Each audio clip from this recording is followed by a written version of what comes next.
Սիրելի հեռուստադիտողներ, Գոյամարտ հեռուստասերիալի իրադարձությունները հասել են այնպիսի մի կետի, որտեղ ամեն մի նոր բացահայտում պարզապես ցնցում է հերոսների հոգեբանությունն ու ի հայտ բերում մարդկային տեսակի ամենամութ կողմերը։ Վերջապես տեղի ունեցավ այն, ինչին մենք բոլորս սպասում էինք։ Մանանը կրկին կանչում է Գրիշոյին հանդիպման և հաղթահարելով իր բոլոր վախերն ու կասկածները, վերջապես բացահայտում է հղիության մասին ճշմարտությունը։ Մանանը խիստ վախենում էր Գրիշոյի արձագանքից, հաշվի առնելով նրանց վերջին կոնֆլիկտները, բայց Գրիշոյի արձագանքը գերազանցեց բոլոր սպասումները։ Նա անչափ ուրախանում է և այս լուրից թևեր առած Մանանին միանգամից տանում է իրենց տուն։ Նրանք միասին մտնում են ներս, հույս ունենալով, որ նոր կյանքի ծնունդը գոնե մի փոքր կմեղմի ստեղծված լարվածությունը, բայց մակունցների տանը հրաշքներ չեն լինում։ Հունանը տեսնելով հարսին, ինչպես միշտ, սկսում է թափել իր մաղձը, բացահայտ զարմանք ու դժգոհություն հայտնելով, որ Մանանը կրկին վերադարձել է։ Եվ հենց այդ պահին Գրիշոն հպարտորեն հայտնում է Մանանի հղիության մասին լուրը։ Հունանը մի պահ պապանձվում է։ Թվում էր, թե գոնե արյունակից թոռան լուրը կփափկեցնի այս քարսիրտ մարդուն, բայց նա արտաբերում է ամենասարսափելի խոսքերը։ Նա իր որդուն անամոթաբար ասում է, թե իբր Մանանը դիտավորյալ է հղիացել, որպեսզի հետագայում նրան իր մատների վրա խաղացնի։ Գրիշոն մեղմ ասած զարմանում և ապշում է հոր այս ցինիկ մտքերից։ Այս ծանր մթնոլորտին չդիմանալով, Մանանը փորձում է գնալ իր ննջասենյակ, բայց Հունանը,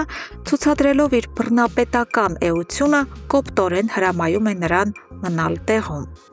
Հենց այս գերլարված պահին տուն է վերադառնում Իննան, և ինչ եք կարծում, արդյոք նա ուրախանում է։ Ամենևին։ Իննան ևս չի թաքցնում, որ բացարձակապես ուրախ չէ տատիկ դառնալու այս նորությունն իմանալով։ Գրիշոն ու Մանանը ուղղակի քարացած ու ապշած մնում են ծնողների այս սառը և ոչ ադեկվատ արձագանքից։ Բայց մենք պետք է շատ լավ հասկանանք Իննայի լարվածության և շոկային վիճակի իրական պատճառը։ Բանն այն է, որ նրա մտքերը բոլորովին այլ տեղ են։ Ընդամենը մի քանի ժամից Լեայի և Լեոյի ճակատագրական թռիչքն է, և Իննան խուճապի մեջ է։ Սակայն նա չգիտի ամենագլխավորի մասին։ Քիչ առաջ Հունանը գաղտնի հետևել էր կնոջը և սեփական աչքերով տեսել, որ Իննան իրենից թաքուն հանդիպում է Լեոյի հետ։ Հունանն իր գազանային բնազդով զգում է, որ կինն ինչ-որ շատ լուրջ բան է պլանավորում, բայց դեռևս չի կարողանում գուշակել, թե հատկապես ինչ։ Սա նշանակում է, որ Հունանը կարող է ցանկացած վայրկյանի վիժեցնել փախուստի ծրագիրը։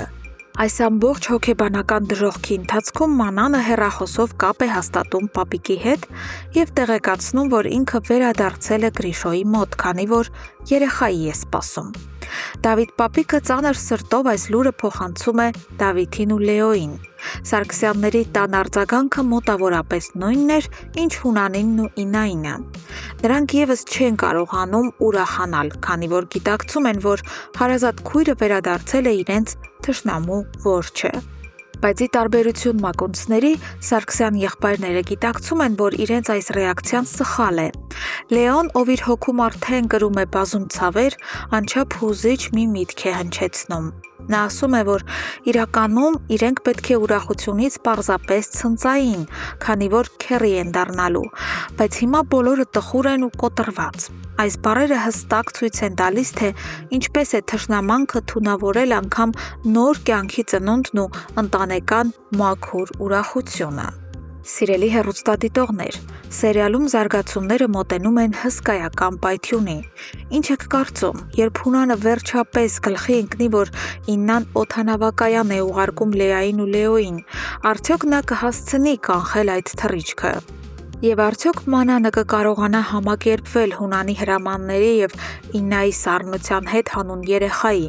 թե ի վերջո Գրիշոն ստիպված կլինի ընտրություն կատարել ծնողների և սեփական ընտանիքի միջև։ Անպայման գրեք ձեր կարծիքներն ու կանխատեսումները մեկնաբանություններում։ Մենք անհամբեր սպասում ենք ձեր յուրաքանչյուր կարծիքին։ Շնորհակալություն դիտելու համար։